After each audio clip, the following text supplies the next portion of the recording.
This is HBR News number 392. Berlinale, Berlinale makes an incel movie. Scott Adams is in hot water.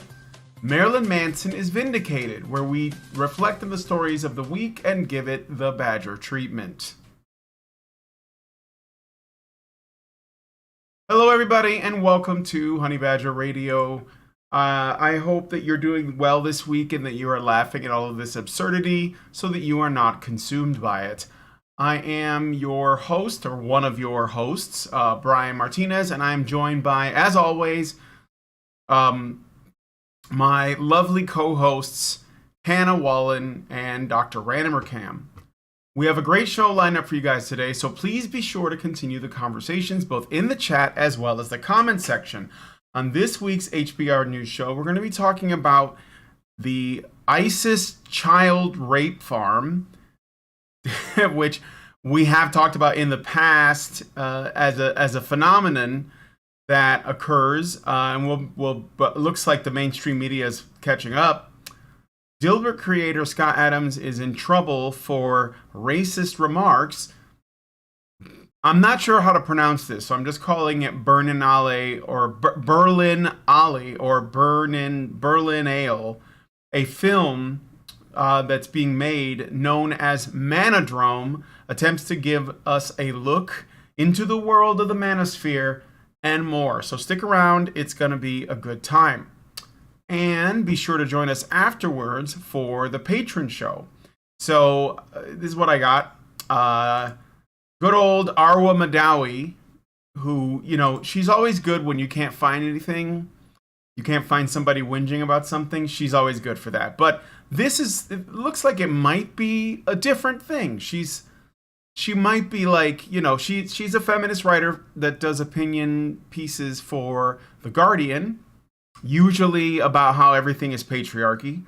But it looks like she might actually have a change of heart here. So in this week's The Week in Patriarchy, her article's called "Why Have Young Men Fallen Out of Love with Romantic Relationships? Men aren't naturally stoic.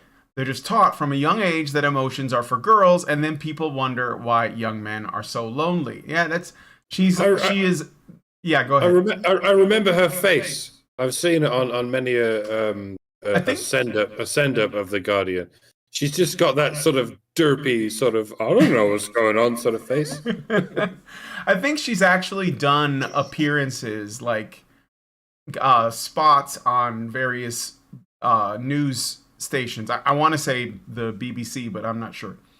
So anyway, let's figure this out, because we all have our, toxic masculinity that we need to, purge ourselves of. So please, if you guys want to watch this content, if you'd like to participate in our after shows, either as an audience member or a participant, which means you can be in the panel and giving us your views yourself, please consider becoming a Badger by going to feedthebadger.com and setting up a monthly subscription. And if you don't want to wake up one morning to find yourself unable to find our content because YouTube finally dropped the axe on our channels, go to badgerfeed.com. That's badgerfeed.com. And also, if you could, we are really, really close to achieving our fundraiser goal. If you could, let's just make sure.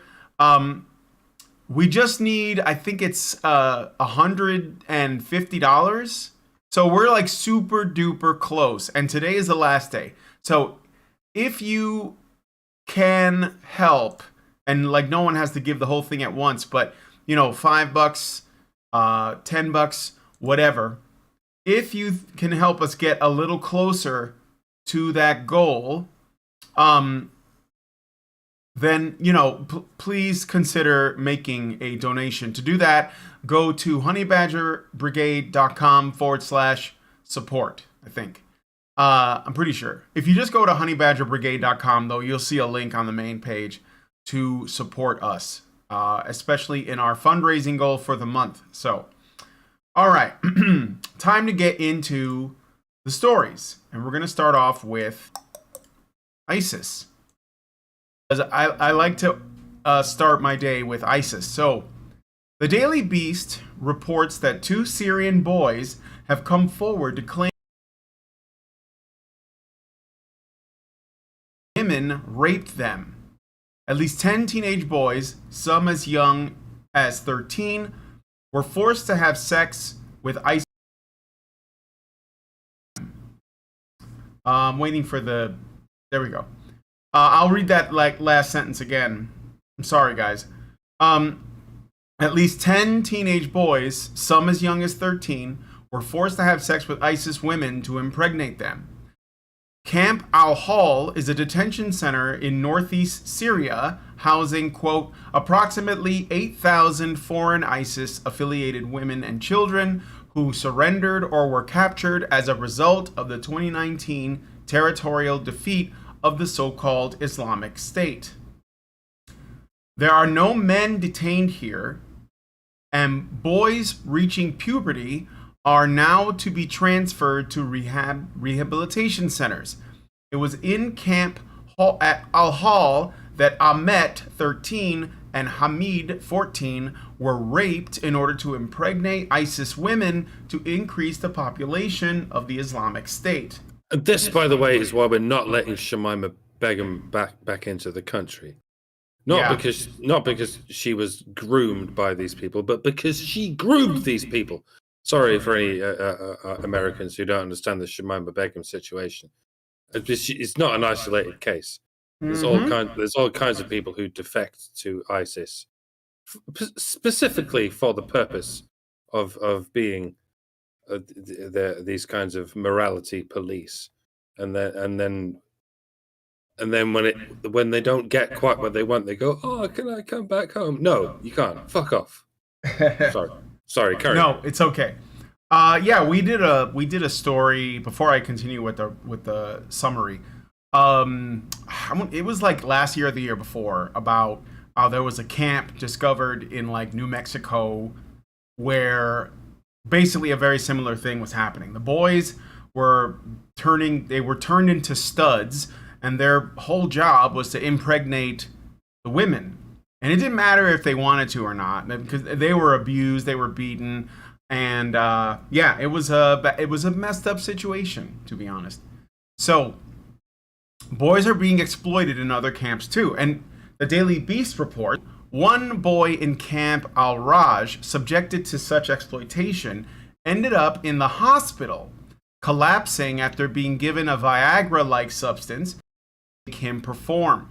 Some mothers in the Raj camp, wanting to protect their sons from these women, begged the camp authorities to take their sons. And Hamid were transferred to a new rehabilitation center where they are undergoing counseling. See, this is where we find ourselves fighting a war on both sides, as we have for at least 10 years and counting. And when I say we, I guess I do mean this narrow band of people who are willing to advocate for men's rights and willing to admit that we do so. So on the left, we find ourselves up against sexual Marxists who hate the men in our own countries. And on the right, we find ourselves up against sexual nationalists who hate the men in other countries. It never occurs to either of these groups of antagonists how asymmetrical it is that women have these miraculous white pills to prevent impregnation, while men have these miraculous blue pills that only promote impregnation. And it certainly doesn't occur to anyone in the West or the East that males can be raped by females. Each side is calling the other side a bunch of misogynists who mistreat their women, but neither side will give the time of day to the idea that anyone would mistreat their men, let alone their boys, despite the ever-emergent chemical avenues that make it easier than it ever was. And that's not even to say that raping males was impossible before Viagra was invented. everyone knows what a nervous erection is, at least everyone with a cursory education in human biology. The earliest erections a boy experiences are nervous erections. They happen when he feels embarrassed or exposed or just vulnerable in some way. So yes, women have been raping teenage boys for a very long time without the need for Viagra. Viagra just makes it easier, or a Viagra-like substance, whatever that means. It's worth reminding y'all that males can get erections in their sleep or in their induced unconsciousness. That doesn't mean they are consenting to whatever is done to their unconsciously erect penises. On the contrary, it means they are literally not consenting on account of they are not conscious. But again, this is something most Muslims, most Christians, most atheists, most Hindus, most Buddhists, most Jews, Sikhs, and Jains and fucking Zoroastrians have in common. They don't fucking care what is going on in the mind of a male human, as long as his blood is where they want it to be. It is theirs for the taking. And I suppose that this worked for thousands of years when it came to pumping out as many babies as possible. But at some point we have to be like, maybe we've pumped out enough.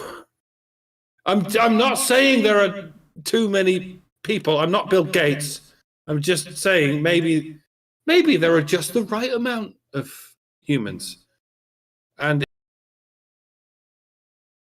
it breaks, we could maybe level out 8 billion. Or maybe if we just let men make their own fucking decisions like women do, maybe we could see what happens. You might not think overpopulation is a problem worth considering, but if we keep letting women rape men and boys to their heart's content and paying those women to have those children, sooner or later we will reach the point where there are too many people. And no, I'm not talking about Europe or North America or Japan. That is not what this story is about, if you recall. It's actually about those regions in which the population is still exploding to the detriment of everyone, including the countries to which those excess populations are economically migrating. Yes, I know feminism is a European invention, but gynocentrism is not. It already existed everywhere.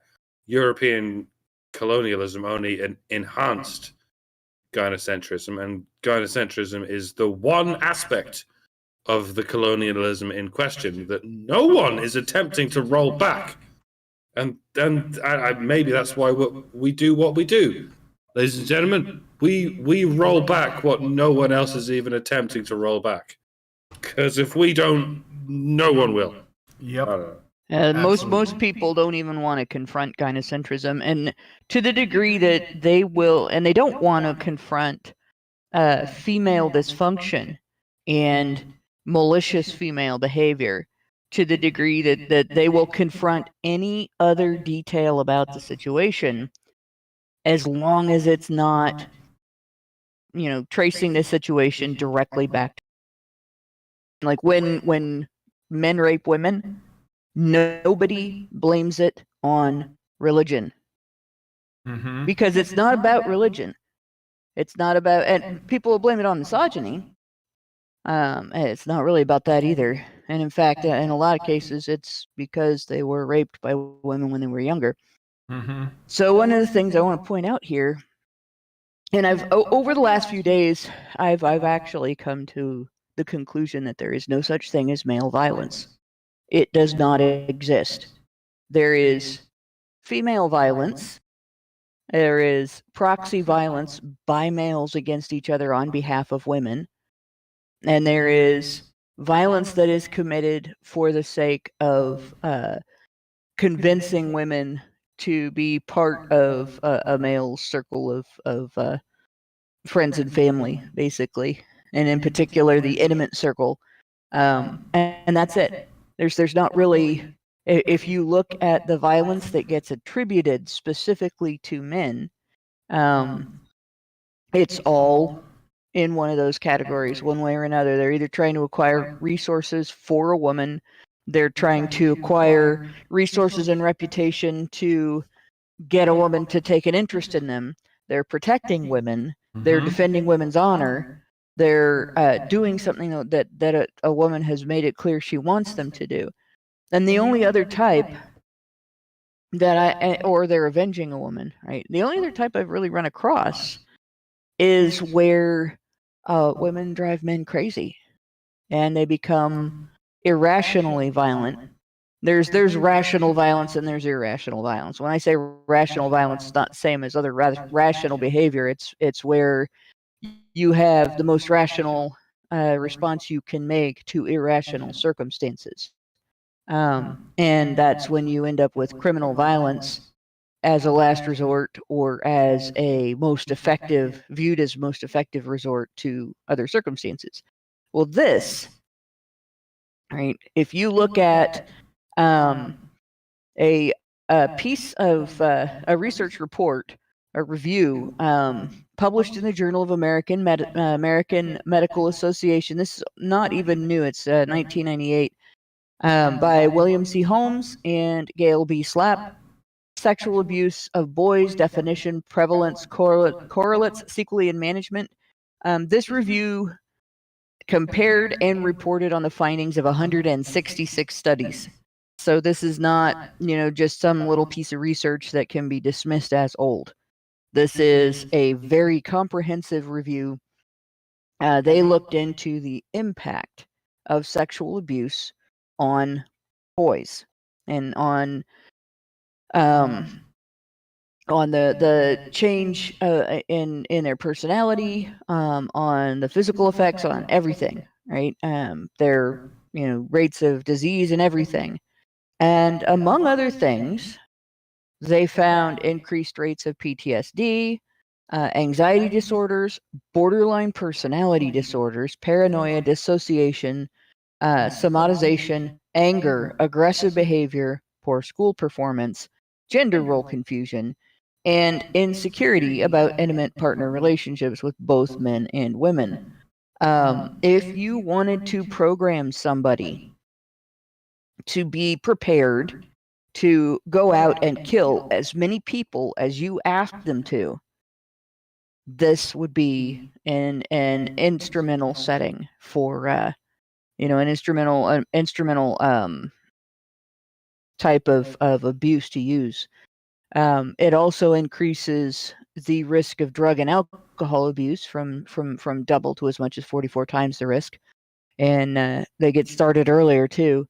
Now, in the Islamic religion, alcohol is kind of verboten, but if I understand correctly, they use hashish when trying to convince young men to become terrorists. Take them off into like a beautiful garden someplace and tell them all about their 72 virgins and so on. And, fun fact, that is where the word assassin comes from. Yeah, hashish. Yeah. So you have this situation where this is probably not abnormal. This is probably like we're just hearing about it from these boys because they got an opportunity to talk to someone about it where they didn't expect retaliation for talking about it. And they finally met some people that maybe they expected some compassion for their experiences. Because I can guarantee you they didn't have compassion for their experiences in their home environment. No, they didn't have it in their cultural environment because their culture is completely gynocentric. So that's basically the underlying problem here. This is a cultural behavior that is part of a mechanism used by the culture, and in particular by women, to program boys and young men to become violent and prepared to go out and secure land and resources for women. Right? And that is across humanity. That is a behavior that is historically common. behavior. Common. Yep. And where you can find a little more reporting from this piece of research, just where I've picked stuff out of it and put it into an article that I wrote ages ago, actually, like 2014, 2015, somewhere in there, was U.S. incarcerated boys, so boys in juvie, report high rate of exploitation by female staff while in custody. And it's, yes, here in the United States. The situation in the United States is that even though staff at the surveyed facilities was less than 50% of the staff, so like 42% of the staff, and 44% in 2012, 92% of the respondents in 2008, and I want to say 95 in 2012. We're reporting, no, it was 89.1 in 2012. And then another 2.5 in 2008 and 3% in 2012 said both sexes. But the overwhelming majority said one sex had victimized them. Female staff. So almost 100%. We're looking at, all but, let's see, all but 5%, all but 4.5% in 2008 was female perpetrated, and all but 7% approximately in 2012 was female perpetrated. Yep. So from among the 42% of staff that was, and in boys' facilities as opposed to girls' facilities, most of the perpetration is done by staff, whereas in girls' facilities, most of the perpetration is done by inmates. So we're looking at a situation where this is a behavior among women and girls that is far more common than people are talking about. It's insidious. It's tolerated in society. It's just treated like it's harmless and normal, and nobody should be getting upset about it. But it programs boys to let go of their natural tendency to solve problems using non-violent solutions as opposed to violent solutions. It programs boys to self-destruct, and it programs boys to be sexually dysfunctional for the rest of their lives. And it basically makes them exploitable by authority for the rest of their lives. It is exactly used to create terrorists. Yep. Soldiers for the cause. Yeah. And there is no society that is not guilty of this. Right. So the point I wanted to make with this story is to remind people, because like Mike said, there are two competing narratives, and both of them are missing the most important thing. One will say that the issue is the other countries, is like the leftist argument. We did this to them. We put them in this situation. And on the right, they will say that, oh, look at how they treat their women. And, they're just, they don't have any rights. Like there are some women in the Middle East right now that are like, I guess you could say, the feminists of their time, and they're like demanding that they don't have to, wear the hijab. And I think so, right? I don't remember what country it is, but that's going on. And of course, it's getting a lot of coverage and everyone's talking about it because it's about women. But when it comes to terrorism, we only know about the men because they're the ones going out there and, committing these atrocities. But you think about what you said there a minute about the hijab. Yeah. When these women protest and these women rebel against their society, like the first thing they rebel against is the expectations of sexual modesty. Yeah, sure. Just saying. Yeah. I mean that's kind of the way it goes. Yeah, they don't rebel against men's expectations of their sexual modesty. Only women's. No. They almost never protest in favor of what they think men need. Because remember, like, men in these organizations, I have to ask myself, how many of them were brought up in the same way that the people in this, the boys in this article that we're looking at, of course they're going to be twisted if that's the case. That is intended to protect girls from predatory men, but no culture has the mirror for boys. Yeah, exactly. And we overlook the influence that women have in basically everything, especially when it comes to things that we would find evil.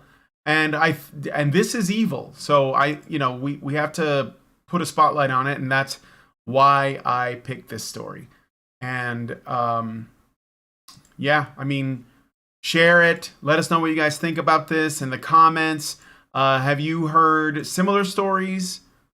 Let us know in the comment section. I look forward to seeing your thoughts. Okay. And I'm sorry about the stream. It is freezing a little bit, or there's buffering. I apologize. I still haven't figured out this issue. So, all right, we're gonna move on. The setting we tried didn't solve the problem. Yeah, the thing it seems like it's better, but it's still doing it. Not really working. It still drops like down to 0 and then it climbs back up. It's weird. So, all right. So we're gonna talk about Scott Adams. And I know that this isn't like, a real men's issue, but I think it's still an important thing to look at.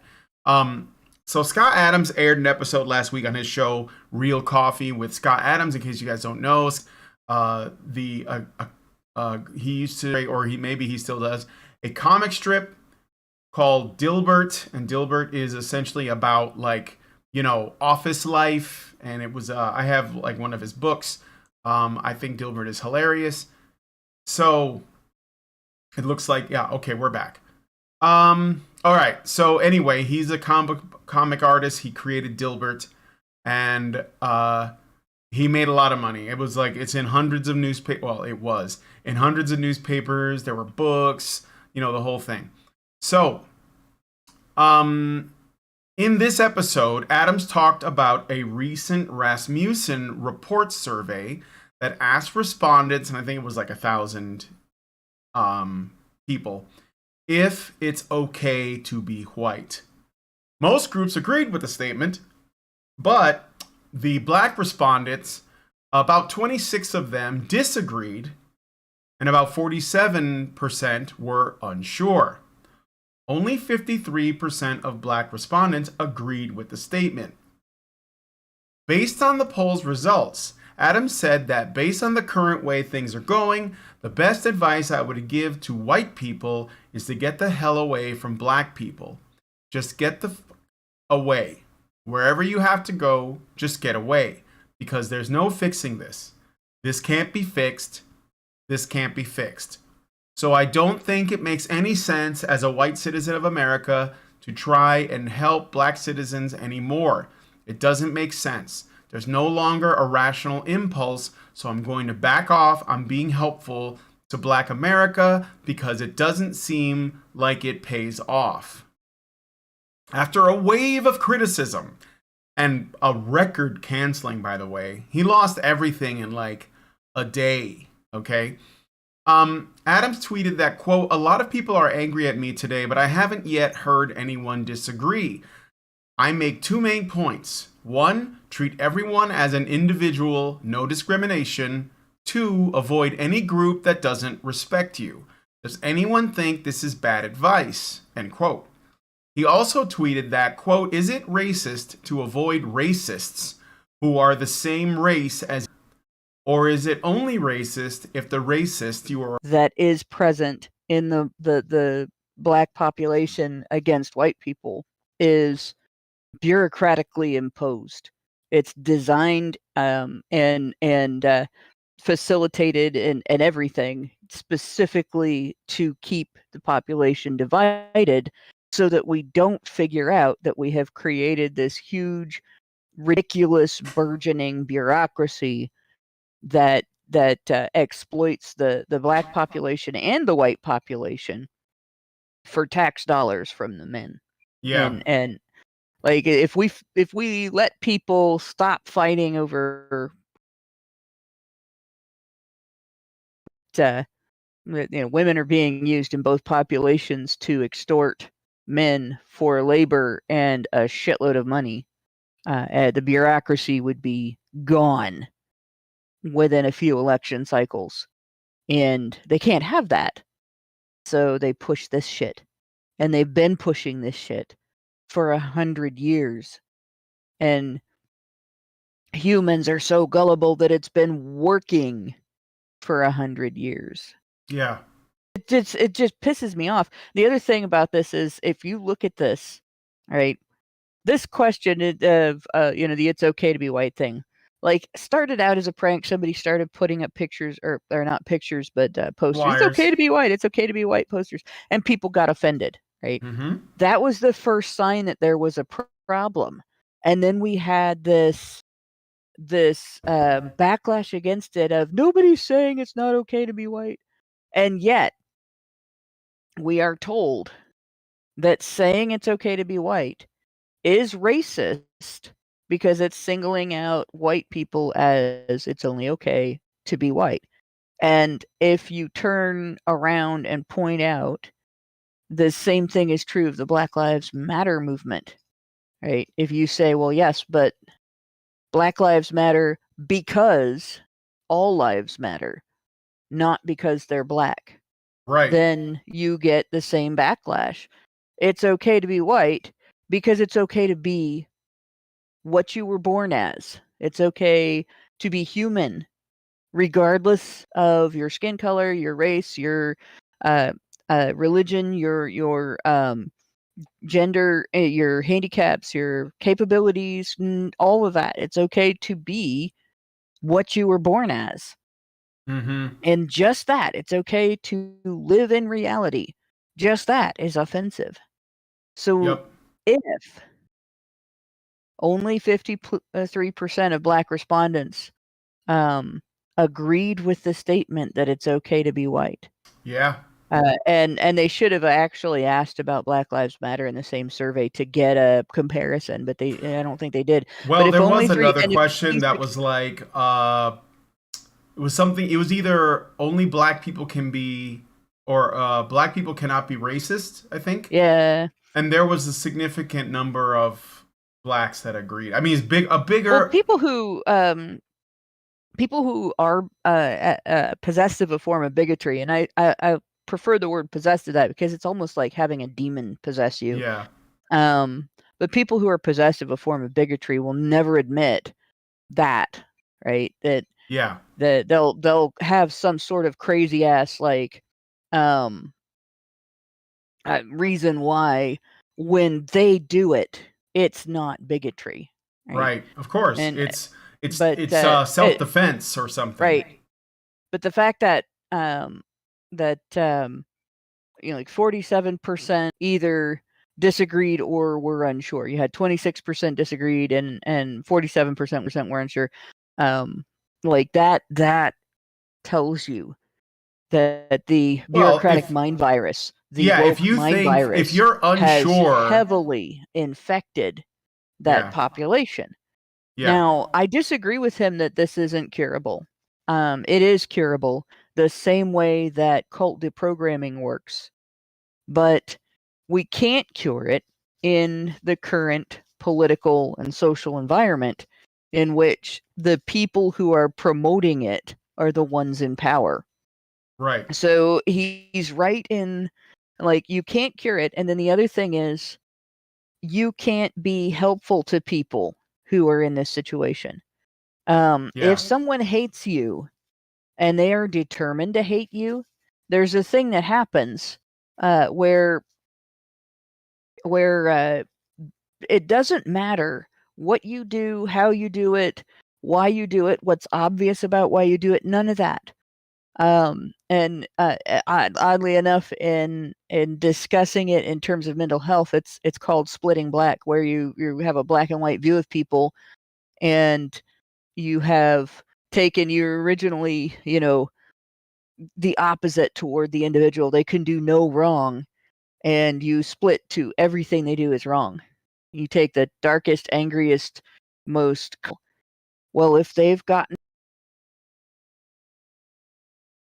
has gotten to that point where it's not okay to be what you are born as if you happen to be born white, whether you try to be facilitating, like all the people during the COVID crisis and the Black Lives Matter movement and everything that knelt down and begged for forgiveness and bowed to people who were black because they were black and these people were white.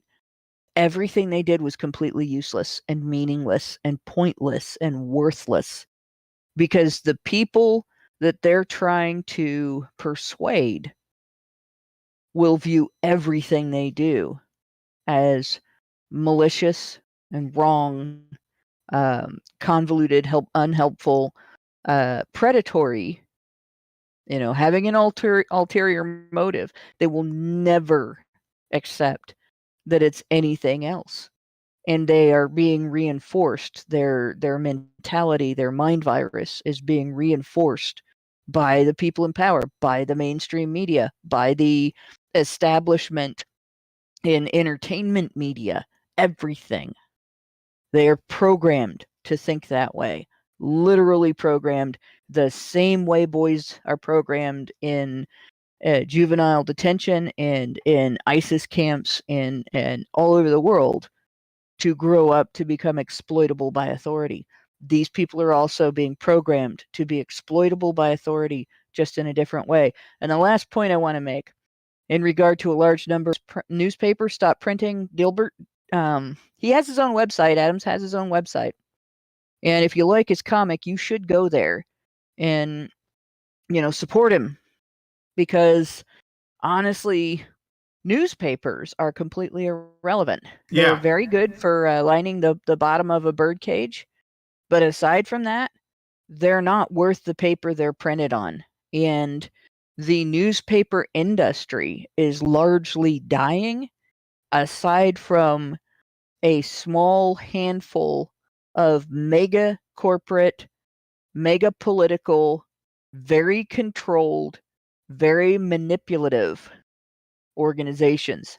They're still printing newspapers, not for profit, but for the opportunity to control the public.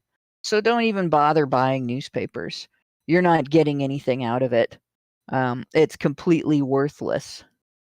And just if you want that, if you want to read the comic, like go follow him. It's also what the people criticizing him and canceling him appear to be missing. For someone so seasoned in the intricacies of irony and satire, he really does, for the most part, skip over a lot of these crucial. Yes, this is a hate group, Scott, but it's principally an oikophobic people who hate white people, but it's because white people told them to hate white people, for the most part. I know that sounds counterintuitive, that they set for you. If there's hatred for white people out there, it must be non-white people's fault. And snap! Everyone gets to call you the racist for singling out black people or non-white people or whatever. Yeah, never mind the third element. I'm gonna go ahead and call them yellow people. The technical terms are Caucasoids, Negroids, and Mongoloids, but I don't think I can get away with such technical terms because they sound so intuitively racist. Let's put it this way.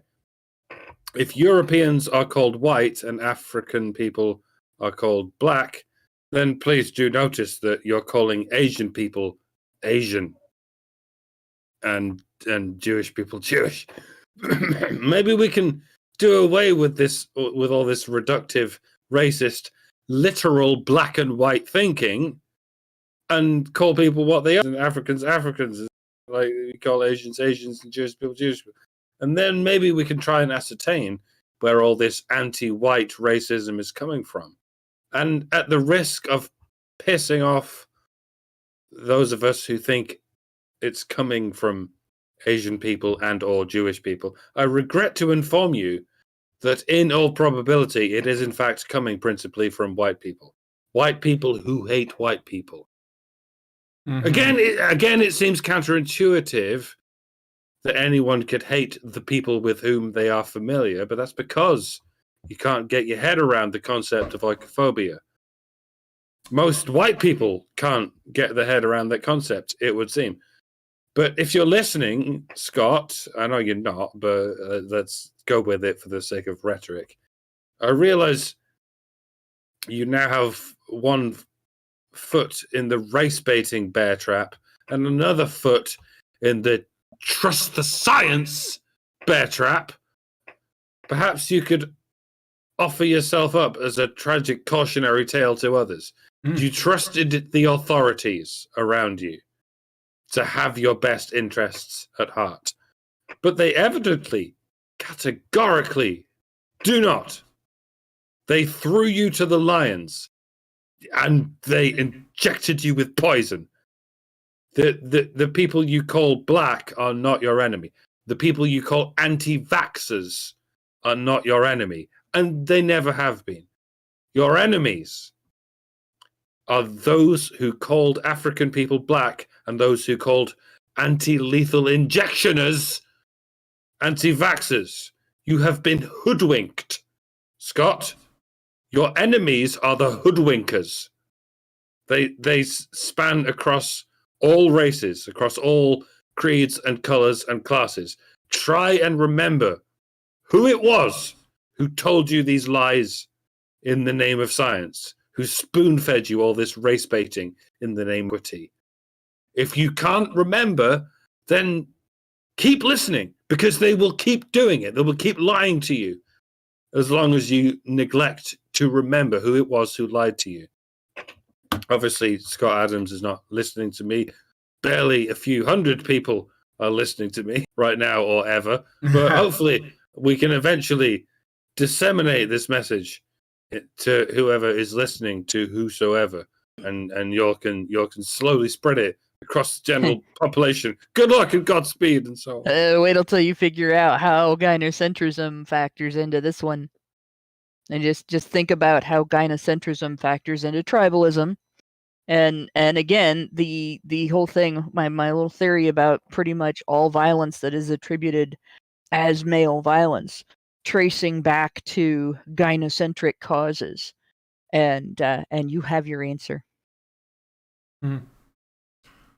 Well, because you guys said most of what I was thinking, but firstly, I want to say that this is like the fastest cancel I think I've ever seen. Like, they did it in essentially 24 hours. He like lost everything. Okay, he did not say anything racist. There was nothing racist about what he said, in my opinion. And I think to even entertain that is doing him and yourself a massive disservice.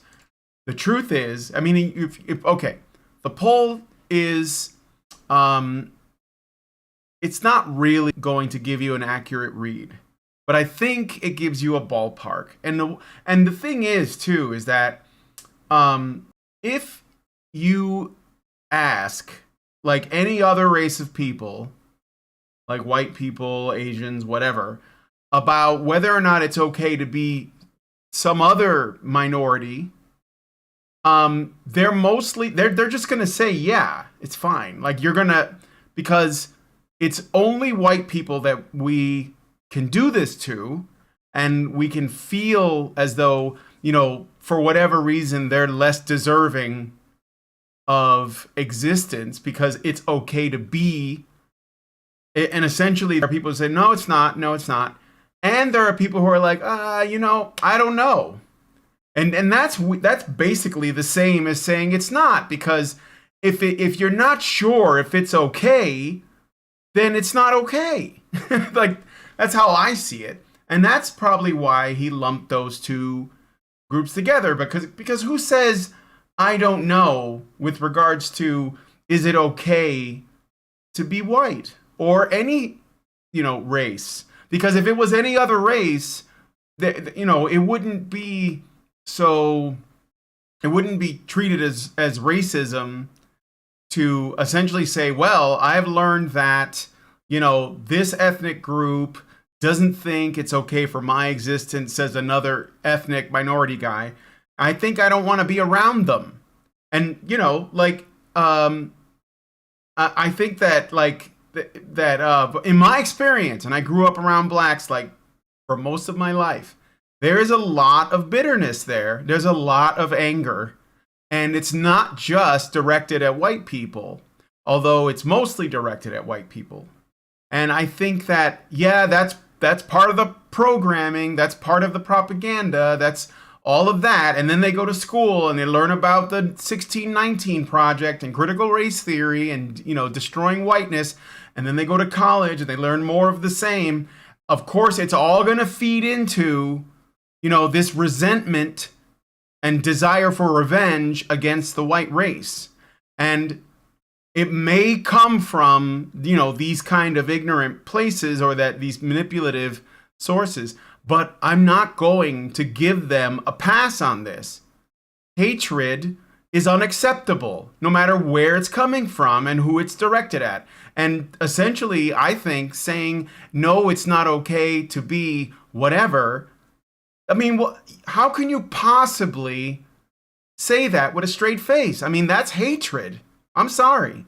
And I understand Adams's, I moved out of the hood and came here to Virginia to get away from the crime and the violence. And I knew it was only going to get worse. So, I guess I'm not innocent. I'm not racist. I just didn't, they don't like Latinos. You still want to get killed. Yeah, I didn't want to get killed, exactly. I didn't want to end, or my wife, who's white. And I was genuinely afraid for her. And we have to keep pretending like that's not a thing. It's totally a thing. Blacks that, they don't have to be like hood blacks, but I'll just say for the record, blacks from urban parts of the city, Chicago, New York, Los Angeles, whatever, they will target white people if they see them, because they stand out, right? So if there's and Lindsay, she came to live with me, and we were in the hood. It was basically the west side of Chicago, and she had a job at a supermarket. And when the Black Lives Matter riots were going on, there were people breaking in and literally breaking in to the supermarket, and she was really worried, that it would happen one day while she was there or whatever, right? So, and I understand that, and I was like, okay, we got to leave, we got to get out. So I'm sorry, but I'm not going to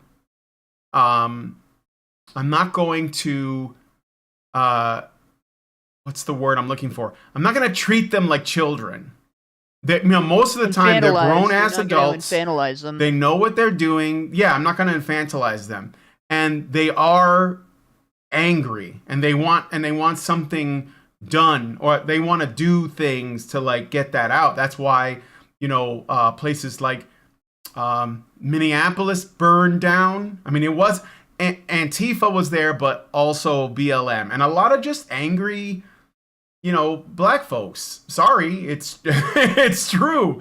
So yeah, I do think that the problem stems obviously from the dysfunction in the family and fatherlessness, but there's plenty of guys and people, mostly men in this case, that are they're too far gone. Like, you can't suddenly take like a 30-year-old dude or a 20-something-year-old dude that grew up on all this resentment and wants to be violent and then somehow reform him. I don't think that you can do that.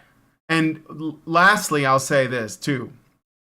A lot of people think it's just the urban black gangs or the black people, like the regular working class blacks that hate white people or don't think it's okay to be white.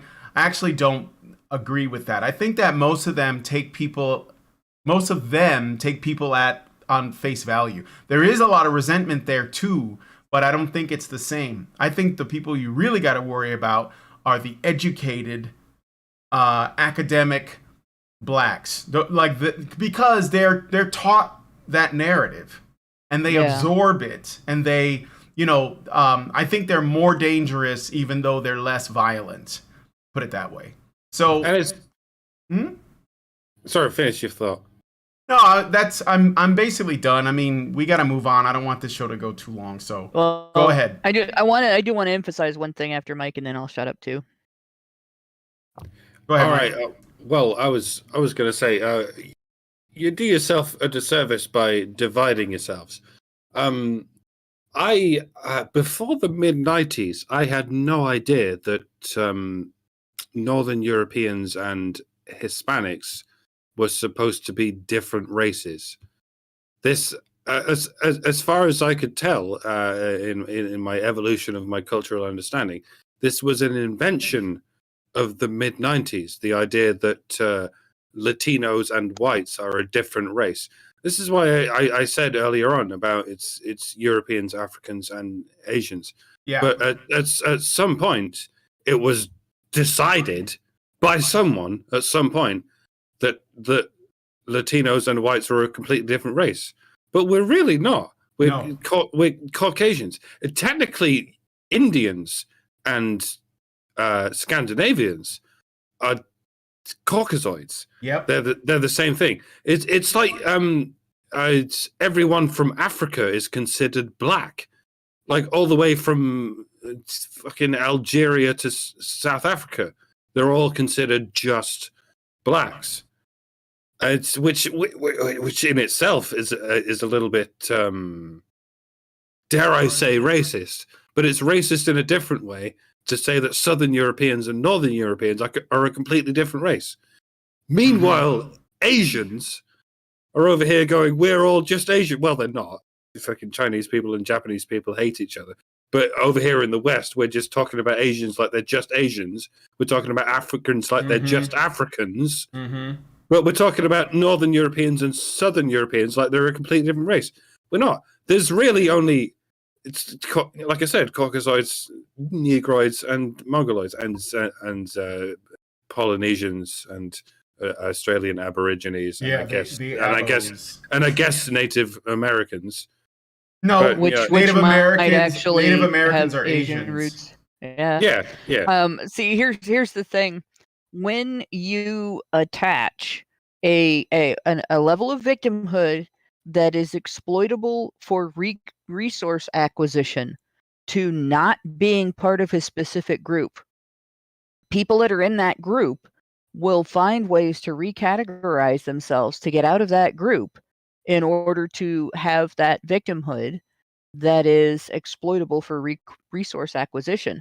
And this is, again, this is female-led, because what men do, like if another group of men have discovered a way of resource acquisition and resource creation and maintenance and preservation and so on that is superior and gives them an easier life and provides for them better and makes them healthier and so on, extends their lives, then the men that discover, hey, these other guys are doing this, and it's working, what they do is they figure out a way to do the same thing. We're going to do that because it works, right?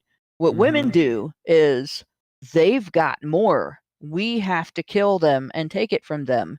Men, go get it for us. That is the division, okay? So you have all this tribalism, you have all this anger, you have all this hatred, you have all these convoluted mental gymnastics that people go through in order to divide the population into smaller and smaller victim groups that have victim cred they can spend on being able to demand resources from the state and from each other as reparations, payment, charity, whatever you can cite in the past that we've done, right? That's all a female-led initiative to, rather than do what other groups do, that give them more resources and as a result in the long run, to just take it from them or bring them back down to the level of everybody else as a result of resentment. And until we get past the gynocentric attitude that women are always right and women's resentment is always valid and women's anger and women's demands are always valid, until we get past that and we get past the idea that women can do no wrong because they're women, this is going to continue. There will never be world peace.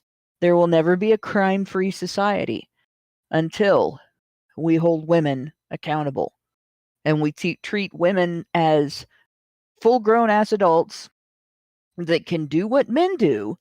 And I mean, I'd like to believe that. I think something could be done. I don't know. All right.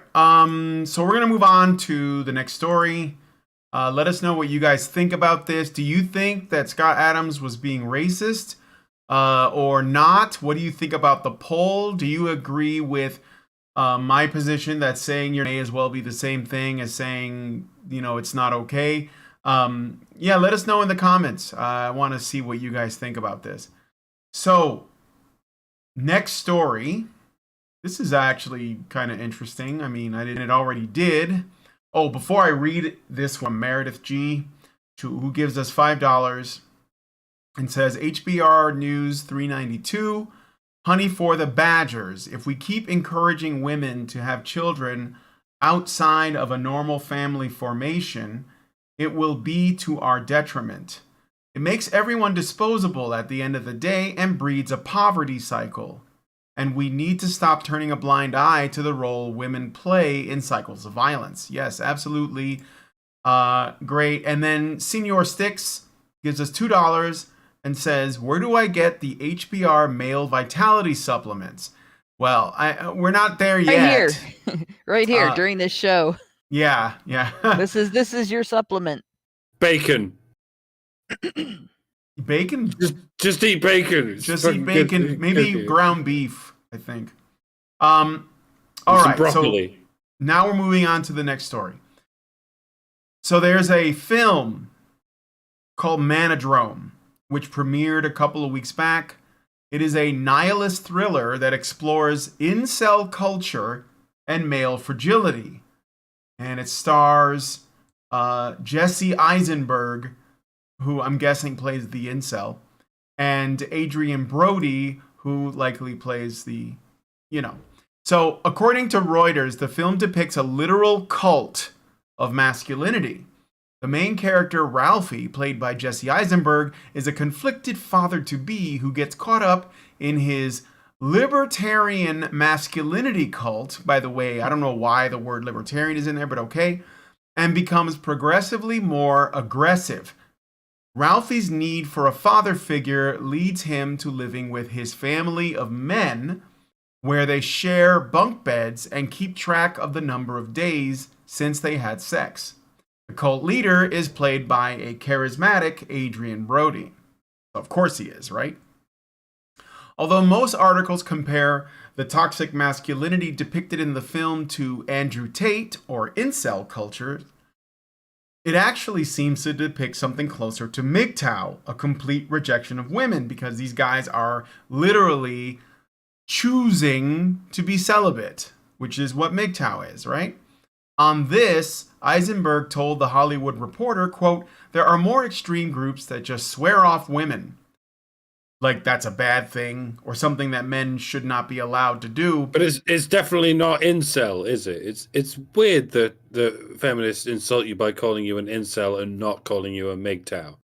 Yeah, they conflate the two. They think that they're like a MGTOW is an incel in denial, is how they probably think of it. But it's all, this is still Jesse Eisenberg, by the way, but it's all driven by the same fear of their own inadequacies, it manifesting as a fear for their own gender, end quote. It has a critic score of 67% on Rotten Tomatoes and no audience score yet. And apparently it was raised on television to believe that one day we'd all be millionaires and movie gods and rock stars, but we won't. And we're slowly learning that fact, and we're very, very pissed off. If Fight Club came out today, it would get the same kind of reception as Joker got when it was released. It didn't, partially because it came out in the late 90s before feminism had quite the chokehold on our society that it has today, but partly because of Marla. Arguably, the entire story hinged on the existence of its one and only main female character, and the idea that the whole series of events played out because of the influence of that one female character. As such, it wasn't technically an incel movie, except in half of someone's imagination. Maybe that's what appeased the feminists. I guess it didn't occur to them that the moral of the story is that one woman can drive one man to the kind of acute madness that can create an international cell of terroristic anarchists. Or maybe it did, and they were okay with it. I've gone right off on a tangent here because I haven't seen Manodrome, but this summary reminded me of Fight Club, and bugger me if Fight Club isn't pretty damn close to a perfect movie. You'll notice I haven't revealed the twist. Fight Club's a good movie. This is going to be a good movie. No, it probably isn't. Just based on the critic score, not necessarily based on like whatever it's trying to say. When I did a search for a trailer, I couldn't really find one. So for whatever reason, there's no trailer for a movie that's been out for a couple weeks. So it's definitely an art film or an indie movie. It's not probably made for the general public. I don't think it's made for general audiences. It's made for woke ideologues and probably university settings to watch. Yeah, probably. It's for fart sniffers. So, but when I searched for it, I was reminded of another movie that came out a while ago now called Men. And it's like this horror film. Yeah. Where a woman goes, I think it's like the country to, get away from, I don't know, it all or whatever. And then there are these, she's haunted by men, but they all have the same face. Yeah. So, I know that I think that is also woke, but I haven't seen it. But now that woke. I think I haven't seen the whole thing, but I've seen scenes from it, and I've seen a lot of discussion on it and reviews of it and everything. And it is intended to communicate that women are subjected to a predatory environment by the very presence of men in their lives who don't accommodate their every sensibility all the time. Yeah. And even though they appear to be trying to help her. So yeah, it's essentially like, I don't want to get too in the weeds, but I'm noticing maybe there is a trend of movies about men and masculinity in the wake of all of this stuff with the Manosphere and Andrew Tate. I mean, we're basically like becoming mainstream in terms of like, this kind of content. So is it going to be fair? Probably not, but that doesn't matter. It's out there now, so people can like look into it themselves, and I think that's that's kind of the good news. So Yeah, I wish we had more of those kinds of movies, but alas, Hollywood these days is highly averse to the kinds of movies that would risk getting that kind of backlash. Joker might be the very last death rattle of that kind of movie. I download everything, ladies and gentlemen. Purchase or download every halfway decent movie that you've ever loved before they get the Roald Dahl treatment as well. You know what's going to happen. Well, they did it to Ian. They're doing it to Ian Fleming's work. Yeah, they're going after James Bond next. Yeah, they're going after James Bond. So, but before we get on that subject, though, I want to point out some things about this the language that is being used to describe this and everything. The idea that they have to point it out as nihilist and talking about incel culture, they combine that with male fragility. Right? We do not have a term like that for women. Mm-hmm. Right? We don't. We have different ways to talk about women being presumed more emotionally sensitive and emotionally intelligent end quote than men. But we do not have an equivalent term for women to the term male fragility. And every instance where I have seen feminists and other woke people use the term male fragility, they are using it to describe men having a sense of their own humanity that is equal to or close to equal to the sense that women are expected and permitted and encouraged to have of our humanity. Mm-hmm. So if a man thinks of himself as an individual person with a set of experiences that he's allowed to have thoughts and feelings and opinions about and respond to in a manner intended to make himself more comfortable, to make himself healthier, happier, safer, and so on, he's considered fragile. But women not only are expected to have that, we are encouraged to demand it from other people, that we should be accommodated in making ourselves healthier and happier and safer. So that's something that really needs to be pointed out, because when you look at that, when you uncover that ugly truth, it completely destroys any narrative that this film is going to create. Yeah. If this man is allowed to be afraid for his own welfare and to be responding to that fear, and it's not unmasculine for him to have a sense of self-preservation and a sense of human rights, then he's just going on a journey to find his balance in the world. Yeah. Which there are dozens, hundreds of movies about women doing that, and nobody gets upset about them, even when they go through massive, epic journeys of dysfunction and lack of accountability and damaging the people around them and everything in order to find their balance. They're allowed to do all the damage they want along the way to everybody else that's around them in order to get there. And nobody should be upset because she was just trying to find her balance. So there you go. When people talk to you about this movie, remember that. Male fragility is code for how dare you recognize your own humanity. Mm-hmm. Yeah, exactly right. It's just like, you tell the same story with a woman and we'll just see it as, getting your groove back or whatever, and but with men that's not allowed. And that's one of the things I noticed. I often bring this up when I'm hanging out with Lindsay, and the topic of incels and MGTOW comes up in media with the intent of criticizing, especially MGTOW.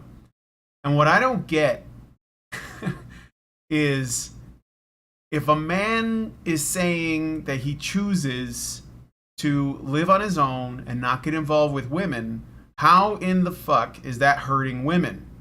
And the only thing I can figure is that women and feminists do not like the idea of men doing their thing without them, or without caring about, you know, what they might think, because it means that those men are not affected by a woman's opinion of them or something.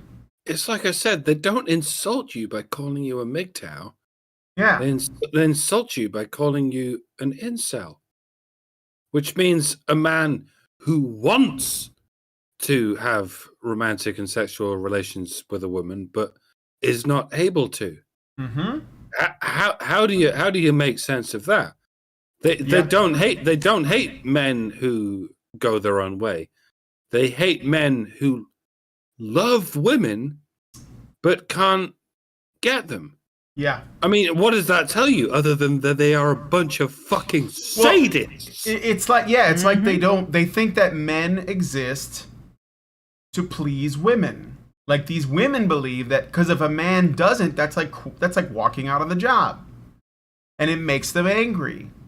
And it's like, but it doesn't make them, evidently it doesn't make them as angry as men who are trying desperately to walk into the job for whatever reason are not able to. Yeah. Well, I guess because I mean, I see that it's true what you're saying. They basically like give what they call incels the traits of MGTOW. Because they'd be like, well, why don't you want to, you know, date women? Why don't you like spending time with women, etc.? It's even more based than that, right?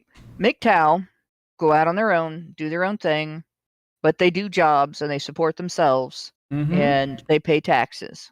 So, and incels, a lot of incels are young men that are having, life crises of various types. Some of them are disabled. Some of them are, dealing with mental health conditions, personality crises, and so on. And many of them are dysfunctional to the degree that they don't earn the type of living that MGTOWs do, and they don't pay as much in taxes, or they don't pay taxes at all. Among those that do, they don't pay taxes without expecting anything of women. Yeah. They do have expectations of women, and they among other things expect to be treated as human beings, and they resent when they're not, right? So on being treated as human beings by women and just deal with the situation as best they can, they don't make demands of women. They walk away from them. So they're not considered as much of a threat. Women can acquire resources from MGTOW through government force without having to put up with MGTOW in any way, shape, or form because they've walked away. But they cannot acquire resources from incels using government force without putting up with incels expecting some sort of reciprocal activity of something, involvement, whether it's a relationship, whether it's being able to talk to women even. And so they can't just take from these men. They have an expectation of give and take, and they're expected to at least acknowledge their existence because these men haven't stopped acknowledging women. Yeah. So incels are the bigger sinner according to gynocentric exploitation of men. According to the gynocentric feminist, it's not really a feminist thing. Like, women in general are like this. They go after men for resources. And if they can get resources from a man without having to have any kind of reciprocal involvement with him, they will take it. That is one of the reasons why sugar daddies exist. Yeah. And that's MGTOW are forced sugar daddies. Incels don't do that, so they get treated as a bigger sinner. Do you know, weirdly enough, Hannah, I think even you are giving too much credit in that analogy. I don't think it's conscious, but it's real. It's very real. I think to be chased. It's more like they like to chase, and MGTOWs are men that project the idea that they don't want women, and therefore women want them. And incels, by definition, are involuntarily celibate, and therefore they want women, and therefore women don't want them. Because So women don't want to want, women want to be wanted. Am I right? There's a phenomenon that is the underlying scaffolding of that is invisible to most people. And again, it's about resource acquisition. All right. So if someone is not a simp, it is because he has more confidence.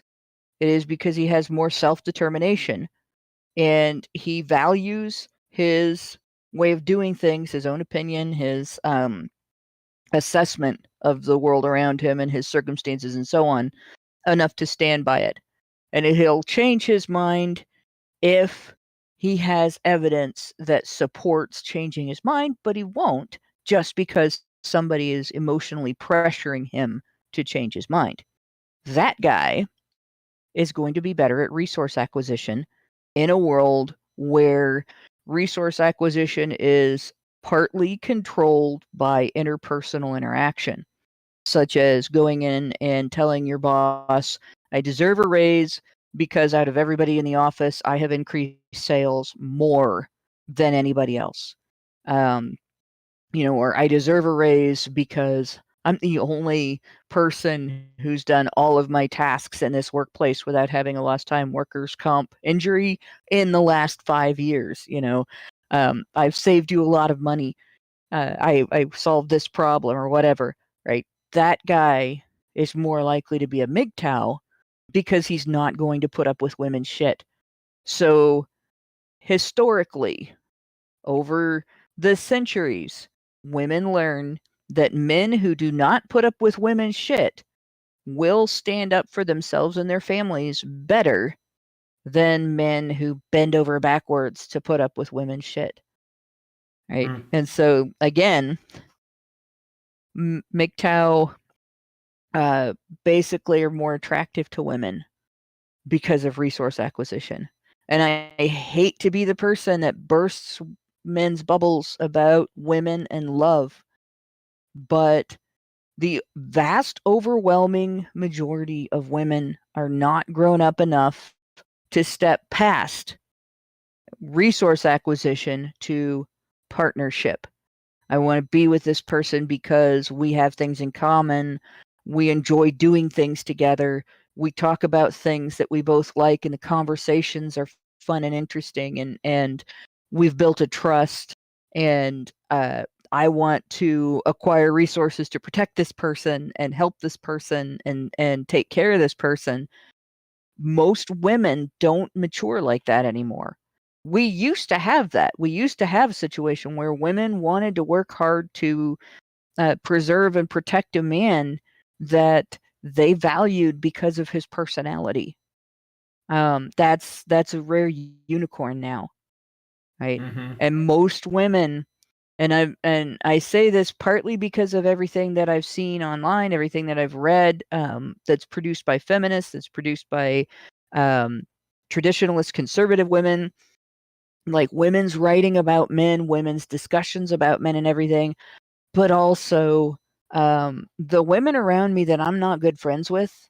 A lot of them I'm not good friends with them because they're exactly the way I describe. They're mercenary as hell, and they don't care about anybody but themselves. And this is encouraged for women in the world. So this is the target. If you want to change things for men and change things for families, and actually this would improve things for women too, but there would be growing pains with it, like most women wouldn't believe and maybe aren't even equipped to handle. Women have to grow up to the point where they value other people the same way men do and for the same reasons that men do before they can have good, loving relationships with men and see men as something other than vehicles for resource acquisition. And you'll know with a woman when she doesn't treat MGTOW as something that she can dismiss or something exotic and mysterious, while treating incels as a blemish on society that needs to be eliminated. Mm-hmm. Right? Yeah. And fellas, you need to go MGTOW. You need to be voluntarily celibate, because it's for your own good. And even if you're interested in attracting the ladies, that is what will attract the ladies. Now, that seems like something of a catch-22, but yeah, but like I say, whether you're interested in attracting the ladies or not attracting the ladies, MGTOW is the way to go in both cases. Good luck, you guys know gentlemen. Archie Comics? Yeah. Jughead. Yeah. Yeah. He was the ultimate and original MGTOW. Yep. He didn't like girls. Well, he wasn't interested. He just wanted to eat food and hang out.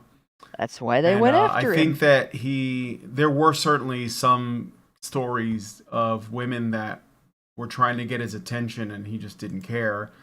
And it would only make them crazier. So, Jughead. All right. I may be wrong, but I'm thinking that because of that, I think that's the reason for it. But I may be wrong, but I think they tried to make him gay, didn't they? They did do that in the TV show or something, but that's not Archie Comics. So no, but that would be the reason, right? Because then there's an explanation that it's the only explanation. He must be gay, of course. Right. But no, he wasn't. Some like I remember being all riled up about that, because like it wouldn't be bad for, when some new guy to move into town and he's gay. But to take one of the canon characters and say, well, now we're going to say that he's gay, it was like bullshit. But I think they did it because they can't have a guy that isn't beholden to women who isn't gay. Yeah, of course. All right, so we have to move on because we're a little over on time, and I have one more story. So let us know what you guys think about that in the comments. And yeah, I'd like to hear your thoughts. So, all right, so this is good news. I got some good news, guys. We're gonna talk about Marilyn Manson, and not a lot of people are talking about this, so I think that we should. So, especially because that's what we do. Ashley Morgan Smithline is rescinding her sexual abuse allegations against Marilyn Manson, just 1 month after the lawsuit against the rocker was dismissed. Smithline is now claiming that she was manipulated and gaslit by Evan Rachel Wood, who was another person. I think she may have made an allegation of something too. And but I think that I don't know what's going on with her case, so I don't want to presume. By Evan Rachel Wood and her associates to make false claims of psychological, sexual, and physical abuse against Manson. She now says that those abuse claims are false. From People magazine, quote, I remember Wood asked me whether I had been, among other things, whipped, chained, tied up, branded, cut, assaulted while sleeping, beaten, or raped. She said all of these things happened to Mrs. Wood and others, so this is what supposedly Wood has said, and that when Mrs. Wood was with Manson, every moment was a moment of survival, end quote. Smithline wrote, and she continues, quote, when I said, no, this did not happen to me, and this was not my experience, I recall being told by Mrs. Wood that just because I could not remember did not necessarily mean that it didn't happen, end quote. A representative for Evan Rachel Wood denies manipulating Smithline and stated that, quote, it's unfortunate that the harassment and threats Ashley received after filing her federal lawsuit appear to have pressured her to change her testimony, end quote. So there's 2 points that need to be made about this first off. The first one is what she's describing. I can tell you that it happens because I've had that done to me. The second one is that is no excuse to make false allegations. Just because other women gaslight you into trying to make false allegations, if you know something is a lie, if you know something is not true, you support the truth and let them try to force you to lie as much as they want. And in the end, in the long run, what happens when other women try to push a woman into making a false allegation and she comes out and says, fuck you, no, I'm not lying about this. What you're claiming never happened. They end up looking ridiculous. That's it. yeah, I think that's really all I've got to say about this. Winter, just before I forget, Winter sent us a super chat for $10 and says, "Great show tonight, Badgers. Also, if it matters, we're now only $50 away from our goal. Yay. $50. So if you can, if somebody wants to put $5, $10, that'd be great. We're almost there. I think that what we do on this channel, despite all of our struggles with internet problems and such, I think that what we do is really unique. I don't think a lot of people do this stuff, and I know, or I really believe that even like we put stuff out there, and I think it gets picked up. So we may not get credit for it, but I think that in many cases we kind of coined it. And at least for me anyway, I think that makes us, worthy of keeping around, because, you never know when we're going to say something else that's useful. So $50 is all we need. Thank you. And I guess with that said, I'll give the floor to whoever wants to comment on the Marilyn Manson story. It's tempting to say that she was just on drugs and that she just went along with everything because she was on drugs. But that's what people say when they don't understand how drugs work. When you give a child their first ever drug experience, then absolutely yes, that is completely against the law and is morally wrong, because you'll send their morality in a skewed direction before they're able to figure it out for themselves. But when you're an adult, there really are no drugs that can make you more compliant than you otherwise would be. I know that's how the cliche works, but the whole idea of recreational drugs is they push you out of your normal consciousness. They make you think of things you otherwise wouldn't have thought about. And for an adult of sound mind, really any amount of drugs will just make them think, wait, what the fuck's going on? What am I doing? Why don't I do something else? So yeah, and yes, I guess it is possible to put someone on a course of recreational drugs that makes them more obedient, but it only works if they're already inclined at your beck and call. At which point, it wasn't the drugs that did it; it was the fact that they're already your prostitute. And I don't. And Marilyn Manson was never a pimp. He was. I mean, he had groupies, just like any other rock band had groupies. But a groupie is not a prostitute, by any sense of the word. I always thought that rocker guys are like Marilyn Manson. I bet he's a giant nerd. That's why. Of course he is. He's having hung out with much smaller influence sphere rocker guys. Yes, they are. Yeah, they're like most of them are really sweet. D&D and. That's what I think. I think that. That's not a slight against him, because I'm a nerd, but it's one of the great ironies of life that people who listen to really heavy, really expressive music generally are quite. They get all that shit out of their system. Yeah. Well, Once and to once develop they've got all skill- that shit out of their system, they're just like, yeah, I'm fine now. Yeah. To why develop wouldn't you skill be? in music, you have to be a bit of a nerd. It's a very cerebral thing. You really can't just like. I mean, I know some people have a natural talent for it, but it's a learning process, and it's as complicated as arithmetic. And so you can't just be some dumbass. You Mhm. have to be like, not that everybody who isn't a nerd is a dumbass, but you do have to have a bit of nerdiness around you to really get good at it. And you don't get famous doing something like what he does if you're not good at it. Yeah, of course. Yeah, he's an artist. He's a performing artist. He's kind of the male equivalent of Madonna in many ways. He keeps Yeah. reinventing Oh, himself. that's an insult to him. Madonna's. It is, but it applies. You know, if there is, I don't if think there- there's any such thing as a male equivalent to Madonna. She is a train wreck. I don't yeah, think that's he's a train wreck. What about that well, guy that's who? kind of what I'm saying. Okay. Or Yeah. Sam Smith. Yeah, is, Sam Smith. Okay, yeah. It's pretty ironic that all this is going on while Sam Smith is doing his act with impunity.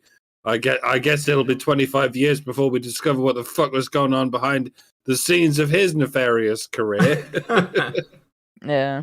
Yeah, you think about it, you know, we if we took everything Madonna has done and translated it over to a man, that guy would get so canceled. Mm-hmm.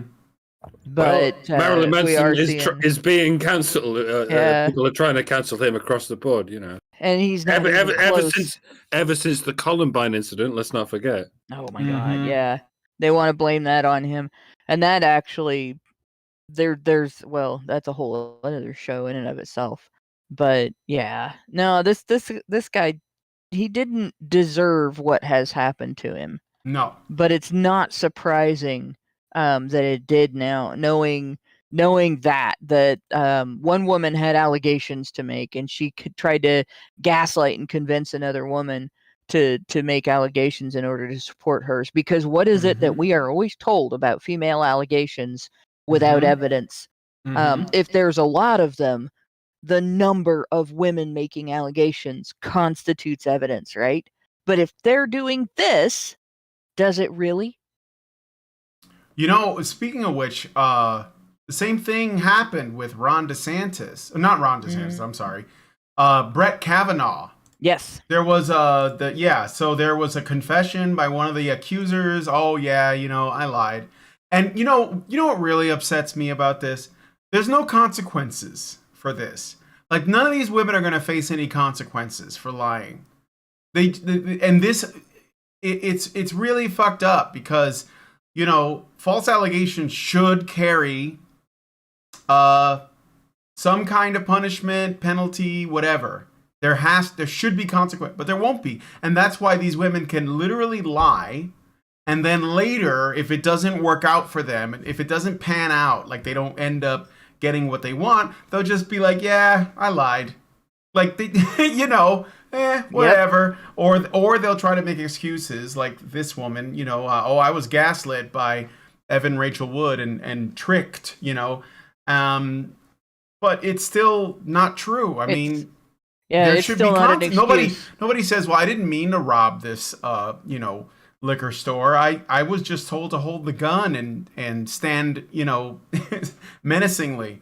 Well, even like in that circumstance, somebody might be holding a gun on you. The thing about this is, any other instance, in any other circumstance, when someone tries to take the truth away from a woman, she becomes the hero and victim.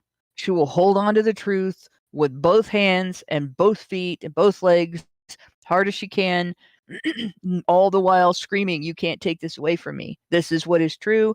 You go fuck yourself. I am not going to lie." Mm-hmm. But then there's this circumstance, and what does she do? Well, yeah, I lied, but they made me do it. Yeah. Like, no excuse. That is no excuse. In any other circumstance, you would have held on to the truth for everything you were worth. You should have done it in this instance as well. And in fact, you have greater motivation to do it in this instance because it's bad to get hurt, but it's even worse to know that you hurt someone else. Mm-hmm. Absolutely. Well, Marilyn Manson, you dodged a bullet, bro. Maybe you dodged several. Yes. Do you know about the urban legend of the movie he made called Groupie? No, I've never. No, there's an urban legend about it. Yeah, he made a video featuring a groupie in which he and many of his staff did hideous things to a groupie on film, and he showed it at some showbiz party. And he was advised by his lawyers to never, ever reveal it to the public, and so he never did. But it's an urban legend, so I don't know if it's true. Whatever. I know likely just an urban legend that's built on his reputation. That comes from look, he looks like a weirdo and he sounds like a weirdo. He must be one.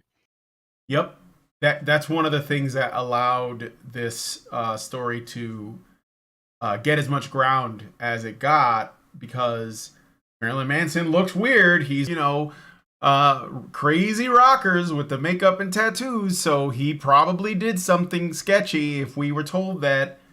But well, and then there's also always the possibility that he's into BDSM and filmed something that was completely consensual, but didn't film evidence of it being consensual. And if you make that mistake with BDSM, it can look really bad. Yeah. Because I've known people that, not the filming end of it, but something like that has happened where they've done something that was completely consensual, and later it's come back on them as if it was not, and because they did not have any kind of evidence, the description of the event really sounded bad. Yeah. And it's people can do what they want to do and be into what they want to be into. It doesn't have to be everybody's bag of chips to be theirs. Mm-hmm. But you really do have to cover your ass if your bag of chips is very different from what most people are accustomed to accepting as consensual and normal and healthy. Yep. All right, so we're gonna move on. Actually, we're that's the end. I don't know what I'm talking about. So we're gonna let's wrap it up. Yeah, I don't know what move on to what. So we are going to be looking at this article from The Guardian. Why have young men fallen out of love with romantic relationships, by Arwa Madawi, where I guess she speculates on how men's loneliness, because that's usually how these things go. So if you guys want to join us, please consider becoming a badger by going to feedthebadger.com and setting up a monthly subscription that will get you access to all of our after show content, and you'll be able to hang out with the community. And we have game nights, like we're gonna have a game night tonight maybe, and we have movie viewings that we do as a group.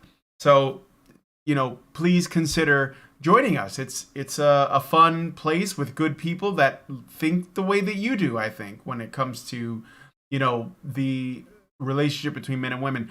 And if you can, we now, I think, are, let me see, I think we got some money from someone, and that we're basically like even closer to our monthly goal. So if you guys can help us with that, that would be awesome. Let me just take a look here. We are $50. Okay, so we still need $50. So whatever you can do to help us get closer to that, there is no such thing as a donation that's too small. We are pretty shameless. So whatever you can do, we'd really appreciate it.